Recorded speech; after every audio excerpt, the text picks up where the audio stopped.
Hi, hello, welcome. My name is Lottie, aka Sneezy Ferret, and things are quiet. There is no building work currently going on either inside or outside my house. My ferrets are asleep, my cat's outside playing with his friends, so it means we can actually get into an article. Now, this one was written by Dr. Rakib Ehsan, who is an expert on illegal immigration and migration as a whole in the UK. The title of this is Like Our Home Secretary, I fear that if we don't sort out Britain's mass migration crisis, it will trigger a total breakdown in race relations. Now, I will state before getting into this, and although this is a completely different video on its own, the second reason I believe that there is increased tensions is because of the amount of increase in extremism that we are seeing in first and second generation born communities. Now, I believe that's because we are seeing more isolationism. We're seeing people set up separate societies rather than want to become part of Britain as a whole. And again, though, that is a completely different issue that we do need to also work on. That said, what he has to say in this article, I do agree with, a good 99% of it. So it says, in her uncompromising new proposals on dealing with Britain's mass migration crisis, Shabana Mahmood has been accused this week of stoking division in the House of Commons. Responding robustly, the Home Secretary shocked MPs by saying that she was regularly called and told to go back home. But I, for one, was not in the least bit surprised. The truth is that the virulent racism and anti-migrant sentiment that should have been put to bed in this country following the awful days of the 1980s race riots are making an unwelcome return. If you're unaware of what that was, the 1980s race riots, it was something that also happened in the US and seemed to be between majority young black British males and our police force. It was over stop and search laws and also increased powers given to the police to clarify somebody's immigration status. One of those events was the Broadwater Farm riot, which led to an elderly lady dying in her home a few hours after a search of the place. She died of a heart attack, I believe. But again, I do suggest looking into that. If anything, it does prove that things can kick off in the UK and are likely to. So, not good. And while it may be a big thing for the Home Secretary to come out and utter those words in Parliament, I'm glad that she's finally said the unsayable. In fact, I'd go so far as to say that this is a watershed moment. Like Miss Mahmood, who on Thursday announced that some migrants will have to wait up to 30 years to gain settled status in the UK under a new immigration crackdown, I recognise the severity of the problem. I do believe it's 20 years, but I could be wrong. Unless we sort out the dysfunctional nightmare of legal and illegal migration, then the issue could trigger a complete breakdown in race relations. Of course, the irony here is that it's taken Miss Mahmood, the child of Pakistani Muslim migrants, to point out this grave but obvious threat. Yeah, the problem is that when someone speaks out about this and they are white British, they are called racist and far right. They haven't been listened to. I would have thought that, given the fact that Miss Mahmood's background, that she would have at least been listened to, but it would seem that there are some people in Parliament who have absolutely no clue of what is going on in the rest of the UK. They live in a completely different bubble. As someone of Muslim heritage, my mother was born and raised in Bangladesh. I come from a not dissimilar background to the Home Secretary. And the fears for our nation's future run deep in my hometown of Luton. I have relatives and family friends there. First-generation migrants from countries in Asia and Africa who think Britain is being taken for a ride by migrants, turning neighbour against neighbour in the process. Yeah, it is being taken for a ride by migrants. Now, we've also, in my last video, I did put up news articles which showed some illegal immigrants laughing at our system, openly mocking us, actively mocking us, saying that our country was really easy and weak. So, yeah, we know that it happens. They cannot believe that more isn't being done to protect our borders, and they fear the consequences for community relations if this unfettered immigration continues. Like others in wider British society, they are increasingly of the view that the difference between illegal economic migrants, those looking for a better life in a new country, and genuine refugees or people fleeing the immediate threat of violence or persecution is becoming more blurred by the day. The one thing I will say in regards to that is I've explained before that I have family friends who are refugees. They came into the country a couple of years ago because they were fleeing religious persecution. They were Christian, and they went through hell. I explained again that the mother had the worst thing possible that you could do to her in front of her children and her husband, and carries scars, both physical and mental, to this day. Now, they didn't actively seek out to end up in Britain. It's just Britain picked up their refugee application after they'd applied to, I think it was the EU at the time. I can't remember the way that it worked.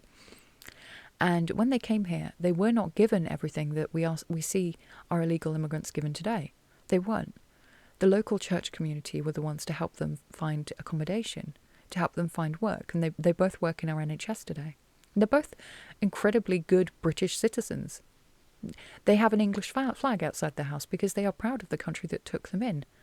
They love this country, and they want to give back to this country that took them in. Hence that both of them work in the NHS, and they work damn hard. You know. The problem is when you do have illegal immigration to this point, refugees get forgotten about. People who actively need our help are being left at the back of the queue. And that's not fair. It really isn't. There is another argument to be made as well, that we are taking in way too many people who do need escape from their country too, so refugees. Because we are not the first safe country. Now, we're the first safe country for France. But the thing is, I don't think that most British people have an issue with us taking on a couple of refugees. We don't. When the war in Ukraine broke out, we were all willing to open up our own doors and let people come and stay in our homes. The British public are pretty damn caring. And if someone is genuinely in need, we're only too willing to help. But there are people, a lot of people, who've taken advantage of that system, who are now starting to cause massive tensions in our country, because a lot of these people are being sent to poor areas where people look at what they are given and it's just rubbing it in their face, rubbing their poverty in their face. But anyway, sorry for my rants. In our concern to provide a safe haven for the latter, we are clearly being overly generous to the former. New arrivals are routinely put up in hotels and given immediate access to a wide range of benefits, such as already overstretched GP and dental services. Matters aren't helped by the fact that many are accommodated in some of the poorest towns and cities in the UK, places where many people have never been lucky enough to stay in a 4-star hotel for even a single night, let alone for months or years on end at the expense of the taxpayer. In such a context, the sight of young single men pacing the grounds of a smart local hotel is bound to stoke tensions. Of course it will. Again, it's rubbing it in their face. A lot of these poor towns cannot get access to GPs or dentists or on... It's become a joke at the moment that, you know, when you make a doctor's appointment, either by the time that the appointment rolls around, you'll either be dead or better. And as for finding a dentist in this country, especially some of the rural areas, good luck. I'm still waiting for them to replace my tooth. And I was looking private. I'm still struggling. Can't afford it to be done private, but I've got to. I literally got a missing tooth. There's nothing I can do about it. Anyway, as it was, the only reason I got that one dealt with and taken out was because I had a massive abscess, because my, and it's not her fault, but my dentist that I was finally registered with after 3 years of waiting has gone back to Ukraine to look after her mother. So, it's a mess. The whole system is. And it doesn't take much to spark a riot. Violent unrest erupted outside the Sweets Hotel in Knowsley, Merseyside in February 2023 after misinformation spread online that there were sex offenders and ISIS members among the young male asylum seekers housed there. An initially peaceful demonstration escalated, with protesters throwing missiles, setting a police van on fire and damaging vehicles and police equipment. More recently, we have seen violent demonstrations outside the Bell Hotel in Epping, Essex, after one of its male migrant guests was arrested for sexual offences and later jailed. We've had similar issues, although not to the extent of riots, in Bournemouth. But I see that it probably will end up going that way because of what the local council, how the local council has responded to the concerns of the locals. The locals were holding weekly protests outside a couple of the hotels. Now, to set the scene for you, the reason why they were doing so is because over an estimated 100 asylum seekers staying at the few hotels there, 51 of them had been charged with 116 crimes, some of them very violent. One person attacked someone whilst drunk with a broken bottle and did not get any jail time at all. We are sick to death of seeing this two-tier justice system that seems to favour people who've come in here illegally and are willing to accept their insane rationale for committing some of these crimes. We've all heard them. You know, they didn't know that rape was a bad thing. They did something while they were drunk because they've never drank alcohol before because it was against their religion. I think we're all sick to death of hearing that because those excuses would not wash for a British-born individual. And nor should it. If you commit a crime, you should... if it's a violent crime, you should be in prison. Anyway, From moving migrants from hotels to houses in multiple occupational HMOs is fraught with pitfalls too. In areas where it is often difficult for people to get to the top of the council housing ladder, feelings run high when locals see illegal migrants enjoying state-funded accommodation in their own communities. Yeah. My child is still looking for a home to move into with their 3 friends after 2 years, and also struggling with jobs. And no, it's not for want of, it's not them being fussy. Even McDonald's locally is not hiring. Nobody is. Our area has gone from being quite okay to becoming quite poor. And we have a lot of illegal immigrants being housed here. And there's no housing for our kids. But again, that is another video on itself. And the other thing is as well is that most British people do not want these people moved out of the hotels into military bases. They want them moved off of our shores because they shouldn't be here. And the fact that we are willing to pay these people to leave, we pay them up to $3,000 already, and Mahmood does want to increase that. And that drives me mad. She said it's good value for money. I don't care. They should not be given money. We should not be giving taxpayers' money to people who have been evicted from this country. If anything, I think they should be the ones footing the cost. But anyway, you don't have to take my word for it, the Policy Exchange. Think Tank's recent report on the small boats emergency revealed that the country's most deprived areas have been treated as asylum seeker dumping grounds for decades. Yeah, and it's the reason why our politicians don't care, because they're not having to deal with this in person. As a result, growing numbers of ordinary Britons are getting angry and frustrated. They feel neglected and marginalised, and make no mistake, these feelings are shared right across the spectrum. It is a huge myth to suggest that ethnic minority communities hold universally liberal views when it comes to immigration and asylum. On the contrary, the desire for more restrictive immigration policies is anything but the preserve of the white British majority. According to a new Ipsos poll commissioned by ITV, 45% of black respondents believe that immigration is too high. That figure rises to 50% among people of Asian origin. None of this should come as a surprise. Following the 2022 riots in Leicester, primarily between Hindu and Muslim male youths, established first-generation migrants blamed relatively new arrivals from South Asia, languishing in low-paid jobs and overcrowding housing in eastern parts of the city, for a groundswell of antisocial behaviour that culminated in a large-scale disorder. It should also be remembered that vast swathes of the black and Asian populations know Britain for the safe, welcoming and wonderful place it is. But they are also acutely aware that if a breakdown in race relations and community cohesion is triggered by the broken asylum system, then they will be the ones bearing the brunt of the backlash in terms of arbitrary prejudice and racism. Unfortunately, Britain's reputation for being a soft touch for migrants is being perpetuated by woke politicians and misguided organisations such as Amnesty International. Again, these people do not have to live in these areas and see what we see. These are majority young men who are leaving their not war-torn countries and coming to ours to game our system, and are mocking us while doing it. We see the pages that they have on social media, and yes, some of them have come out to be fake, but a lot of them haven't. In fact, you can usually tell the fact that there's not that many that are fake by the fact that our very left-leaning newspapers jumped on the fact that there was a single fake one and were running that for weeks. The latter described the Home Secretary's crackdown on immigration and asylum as cruel, divisive and fundamentally out of step with basic decency, and accused her of bowing to anti-immigration and anti-rights politics. There was also another politician, I can't remember who it was now, who made the comments that she shouldn't be bowing to the electorate. She shouldn't be doing what the electorate wants. And to me that's insane. In fact, I made a video about it because it's that nuts. Yet it made no mention of the rights of millions of hard-working British taxpayers, many of them, like my family, from ethnic minorities, who are anxious about how a dysfunctional migration system can destabilise society. This blindness to perfectly legitimate concerns is everywhere among the Open Borders lobby. Perhaps the most egregious example of politically motivated posturing came from ultra-left MP Zahra Sultana, ludicrously branding Miss Mahmood's initiatives as straight out of the fascist playbook. But Liberal Democrat frontbencher Max Wilkinson ran her a close second when he described the government's plans to require asylum seekers to contribute to the taxpayers' cost of looking after them as cruel state-sponsored robbery. Yeah, a lot of them brought up jewellery. Now, jewellery and taking it from illegal immigrants was never mentioned in the policy nor during that Parliament hearing. It wasn't.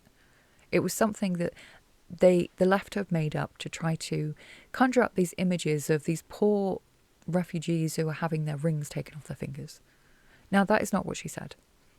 What she has outlined is that, and I can't believe that I'm defending her because I don't really like her that much, but anyway, what she was saying was that some of these illegal immigrants have assets, especially some of the ones coming in from Albania, and if they do, why aren't they not paying at least a portion of some of the money that it takes to house them? Why are they not contributing to their own housing? Once again, as I said earlier, the refugee family that I know, they weren't given anything. The support they had came from our church community, not from the taxpayer. And they wouldn't have had it any other way. So it drives you insane. Indeed, it was his intervention that prompted Miss Mahmood to reply with the words that captured the public imagination. I wish I had the privilege of walking around this country and not seeing the division that the issue of migration and the asylum system is creating, she said. Unfortunately, I'm the one who's regularly called and told to go back home. Britain has become an El Dorado for illegal migrants. If we don't get to grips with this problem, our achievement in creating a successful multiracial democracy will be fatally undermined. Shabana Mahmood should be applauded for pointing this out, not pillarised by naive members of the metropolitan elite who have never walked in her shoes. Now, once again, I do like some of the ideas that Mahmood's put forward. The reason why I'm not too keen on her is, again, just because she's Labour. All right, I and a politician, if I'm honest. I've just grown tired of hearing the constant promises that turn to lies and deceit. And I believe that this will not go anywhere. That said, some of the policies she's put forward, I do agree with.